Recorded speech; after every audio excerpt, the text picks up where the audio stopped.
नीना आया तो डुबा के मारेगा, एल नीना आया तो सुखा के मारेगा।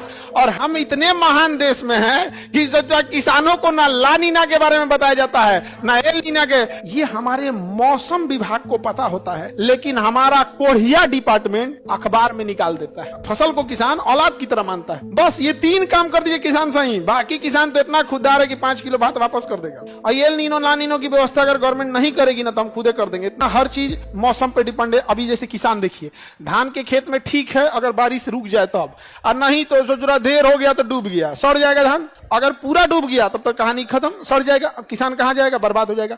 इसमें मौसम की मार झेल लेता है किसान।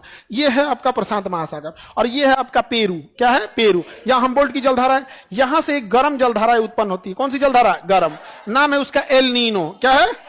एल नीनो गर्म जलधारा। और चली जाती है कहां पे? प्रशांत। उत्पन्न कहां होगी? प्रशांत महासागर। और चली जाएगी और हिंद महासागर को गर्म करेगी कि ठंडा? अरे भैया गर्म जलधारा गर्म ना करेगा, क्या कर देगा? गर्म। और किस महीने में? जून जुलाई में। किस महीने में? जून जुलाई। ये जुलाई के महीने में आएगी और हिंद महासागर के क्या कर देगा? गर्म। अब ध्यान से देखो, हिंद महासागर जुलाई के महीने में इंडिया की मौसम गर्म होता है, क्योंकि सूर्य कहां आगे? कर्क रेखा, और ये एरिया ठंडा होता है। ध्यान से समझना, जून जुलाई के महीने में सूर्य चला आता है कहां पे? कर्क रेखा पे। और जिस कारण विषुवत रेखा का एरिया ठंडा हो जाता है। ठंडा होने के कारण यहाँ की हवाएं भारी होकर नीचे बैठ जाती हैं और सूर्य कहां चला जाता है? इंडिया के ऊपर, कर्क रेखा के पास। तो यहाँ की हवाएं गर्म होकर तितर बितर होकर भाग जाती हैं, इधर उधर भाग जाती हैं, जिसकी भरपाई को करने के लिए यहां से हवाएं आगे बढ़ती हैं। और यही हवाएं आगे बढ़ने के दौरान समुद्र का पानी जो भाप बनकर उठा हुआ रहता है उसको ढकेल के ले जाती हैं और बादल बना के बरसा देती हैं। बादल बना के क्या करती हैं? बरसा देती। किसी को कोई दिक्कत? बादल बना के क्या कर देगी? बरसा देगी। तो बताइए, बारिश जो होता है, अगर हमारे इंडिया में गर्मी ही ना पड़े तो बारिश होगा? वही ना उसे आकर्षित करता है। लेकिन एक बात बताओ, अगर कोई इंसान भीख मांग रहा है और कोई पैसा वाला है, तो पैसा वाला उसको दे देगा पैसा? एक काम करो, जो पैसा वाला है उसका ही पाकिट मार लो। अब कहां से देगा भैया? उसका पाकिट मार दी। तो यहाँ पे गर्मी नहीं पड़ता है, यहाँ ठंड रहता है। यहाँ क्या रहता है? ठंड। यहाँ क्या रहेगा? ठंड। ठंड रहेगा। यहाँ पे ठंड होने के कारण यहाँ की हवाएं भारी होती हैं और इसे ढकेल देती हैं ऊपर। लेकिन जिस वर्ष यहाँ से एक गर्म जलधारा एल नीनो आता है, क्या आता है? El Nino. क्या आता है? El Nino. एल नीनो चूंकि क्या है? गर्म है। अब ये बताइए, ये एरिया भी गर्म और एल नीनो इसको भी कर देता है गर्म, तो क्या यहाँ से मानसून ऊपर जाएगा? नहीं जाएगा, क्योंकि ये भी गर्म ये भी गर्म। अब नहीं जा पाएगा, अब नहीं जाएगा भैया। एक गर्म एक ठंडा रहेगा तब तो फ्लो करेगा। ये दोनों गर्म हो गया, फ्लो करेगा। जून के महीने में, जून जुलाई में तो यहाँ गर्मी पहले ही से पड़ रहा था, और ये एल नीनो आके हिंद महासागर को भी क्या कर दिया? गर्म कर दिया। क्या कर दिया? गर्म। अब बताओ, क्या मानसून यहाँ से ऊपर जाएगा? मानसून ऊपर जाएगा? मानसून ऊपर नहीं जाएगा। मानसून ऊपर नहीं जाएगा तो क्या बारिश होगा? नहीं होगा, और किसान का फसल बर्बाद। लेकिन ये हमारे मौसम विभाग को पता होता है कि किस साल एल नीनो आएगा और किस साल नहीं आए। अमूमन एक बार अगर एल नीनो आया है तो 3-4 साल के बाद ही वो एल नीनो आता है। एल नीनो आने के 4 महीना पहले ही, 5 महीना पहले ही मौसम विभाग को पता चल जाता है। अगर एल नीनो आएगा तो भारत में बारिश ज्यादा होगा या कम? कम। तो कम होगा, बहुत कम होगा यहाँ पे। तो बताओ, क्या उस समय भारत के मौसम विभाग को किसानों को यह चेतावनी देनी चाहिए कि नहीं कि आप वैसा फसल मत बो जिसमें पानी का डिमांड ज्यादा है?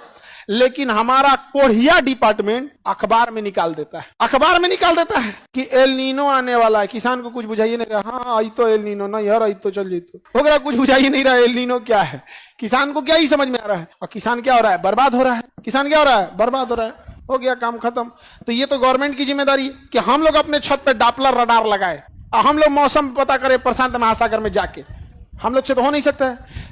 अब आप में से 90% विद्यार्थी, चाहे आप ऑनलाइन वाले हो बच्चों या ऑफलाइन हो, आप ईमानदारी से बताओ, आप में ज्यादातर लोग किसान फैमिली से आते हो। ज्यादातर किसान फैमिली से। कितने ऐसे लोग हैं जिनको इस बात की चेतावनी दी गई है? एल नीनो की चेतावनी कितने किसानों को दी गई? किसी को नहीं है, किसी को नहीं दिया गया है।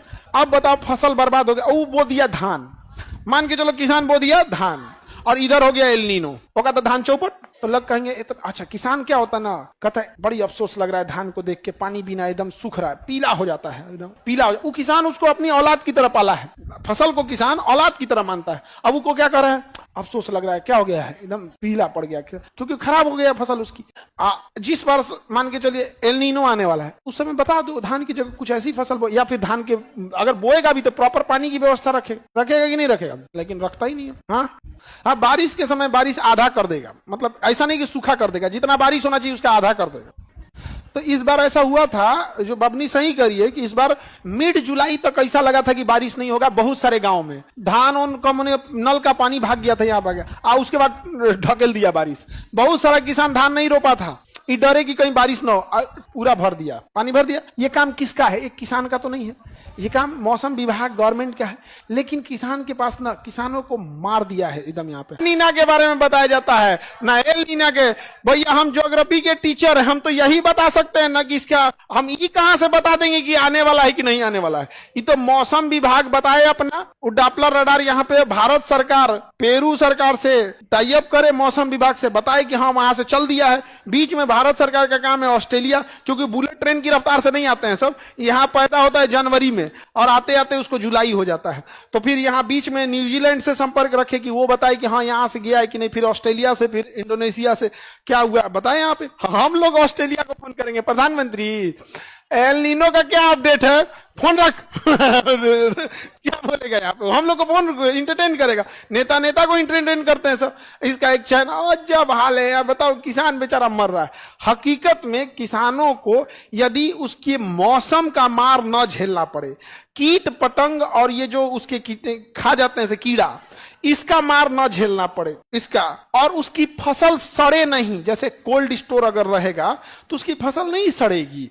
बस ये 3 काम कर दीजिए किसान सही। बाकी किसान तो इतना खुददार है कि 5 किलो भात वापस कर देगा। उसको किस चीज का मार झेलेगा? पहला मौसम बर्बाद कर दिया, दूसरा कीड़ा लग जाएंगे, सब बीमारी लग गया उसमें, या फिर कोल्ड स्टोर है ये नहीं है, बेचारा गोभी बोया है, खत्म, बेच के निकालो नहीं तो कहानी खत्म। कहानी खत्म नहीं है। तुम अपने से देखो, तुम्हारे यहाँ किसान प्याज का उत्पादन होता है कि कोई बता सकते हैं कि आप में यहाँ किसी के यहाँ प्याज स्टोरेज व्यवस्था है? कोई यो बताओ, खत्म कहानी। तुम बोगे तब 16 रुपया रहेगा, जब 2 महीना बाद जब तुम्हारा प्याज बिक चुका रहेगा तो 60 रुपया बेचेगा, 40 रुपया बेचेगा। जाओ, तुम्हारा मुंह लटक गया। है व्यवस्था? नहीं है। हम क्यों कहते हैं कि हमको अंतिम पड़ाव किसानों के लिए करना है? हम सब चीज व्यवस्था देख रहे हैं। और एल नीनो ला नीनो की व्यवस्था अगर गवर्नमेंट नहीं करेगी ना तो हम खुदे कर देंगे, इतना हम बता रहे हैं। व्यवस्था कर देंगे, बता देंगे। तुम्हें थोड़ा नहीं जाना है तो कौन सा चांद पे जाना है? यहाँ पे दुनिया बहुत एडवांस आ चुकी है, वहां भी 2-4 लोग होंगे ही, यहाँ पर आराम से बता सकते हैं, हो जाएगा यहाँ पे। तो हमारा अंतिम पड़ाव क्या है? किसान। बीच में ये एजुकेशन, मेडिकल, ये सब, ये तो बीच का रास्ता है। तो रास्ते में मिले हैं ये लोग, मंजिल किसान है। किसान के साथ सबसे बढ़िया, तुम लोग 5 स्टार होटल में पार्टी उटी करोगे, मजा नहीं आएगा। तुम किसान में देखना ना, कभी कोई रुपया करना या कोई फसल बोना, सब बोने के बाद रात जब शाम हो जाएगा तब देहात में लिट्टी चोखा लगेगा, खेतवे में साइड में एक आदमी, अब इधर बोआ गया, झुक के बोया है, पूरा कमर दुखा गया है, इधर एक आदमी लिट्टी या चोखा सेक रहा है, और खाओ गांव खेत में वो बैठ के पूरा मेहनत उन्नत करके, जबरदस्त एकदम लगता है। देहात में उसको बारी या घोटा बोलता है। घोटा समझते हो?